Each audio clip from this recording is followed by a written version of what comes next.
Okey, seterusnya ialah kita masuk kepada tokoh yang ketiga, iaitu tokoh kepahlawanan, iaitu Khalid bin Al-Walid. Okey, sambung tengok dalam buku awak. Tokoh Khalid bin Al-Walid. Okay, riwayat hidupnya yang pertama, nama dia adalah Khalid bin Al-Walid radhiyallahu anhu.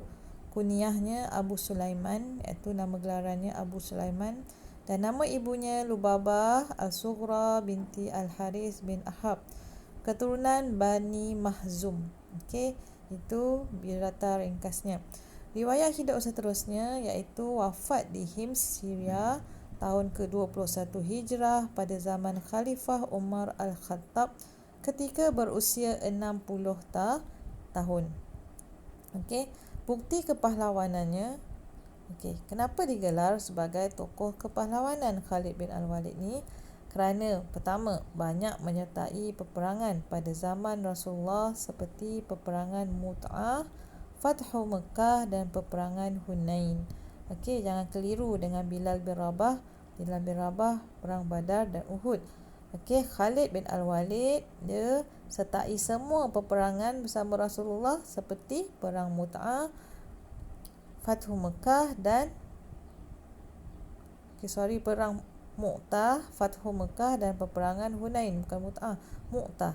Okey, dalam peperangan Mu'tah, apabila semua panglima syahid, beliau mengambil inisiatif untuk memimpin tentera Islam.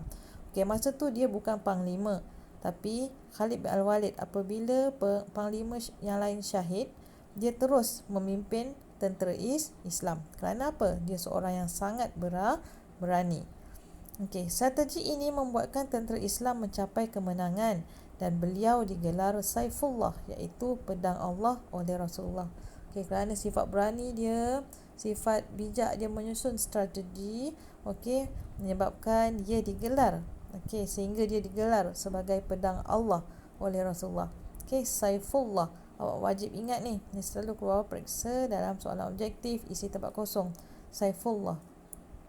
Kemudian Abu Bakar telah melantik beliau sebagai panglima untuk menentang nabi-nabi palsu, tentera Parsi dan Rom.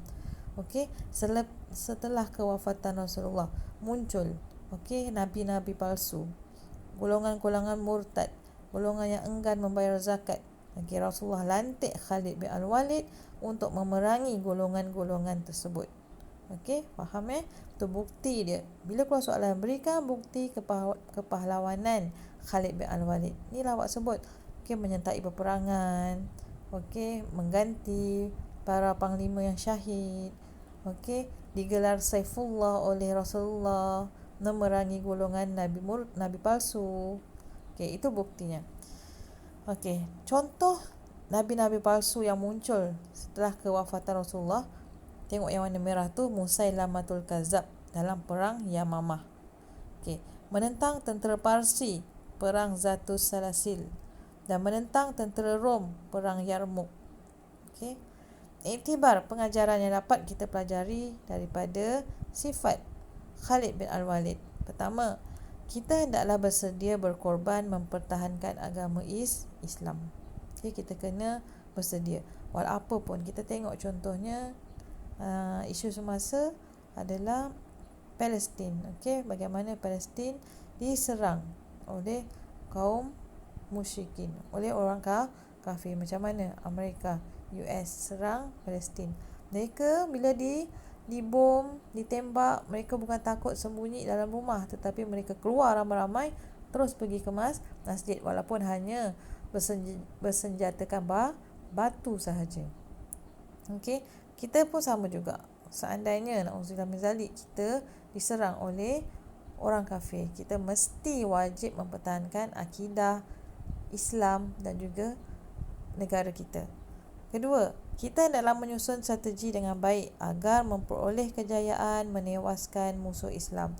Okey, nak berperang tetap juga kena perlukan strategi. Kita perlu bijak. Kita perlu pandai menyusun strategi agar kita tidak dikalahkan. Walaupun tentera Islam ni sedikit, tapi boleh berjaya. Kerana apa? Kerana bijaksananya Rasulullah, bijaksananya panglima-panglima Islam menyusun strategi. Dan ketiga, kita hendaklah berjuang bersungguh-sungguh untuk menegakkan ajaran Islam yang sebenar. Okey, walaupun pun kita kena bersungguh-sungguh, belajar bersungguh-sungguh, okey, mempertahankan diri, mempertahankan agama, semuanya dengan bersungguh-sungguh. Okey, orang tak akan berjaya jika kita malas berusaha dan tiada kesungguhan dalam diri. Okey, jelas kelas? Ini adalah bukti. Okey, tokoh kepahlawanan Khalid bin Al-Walid yang merupakan tokoh sahabat yang ketiga dalam pelajaran awak. Okey, kita akan jumpa seterusnya.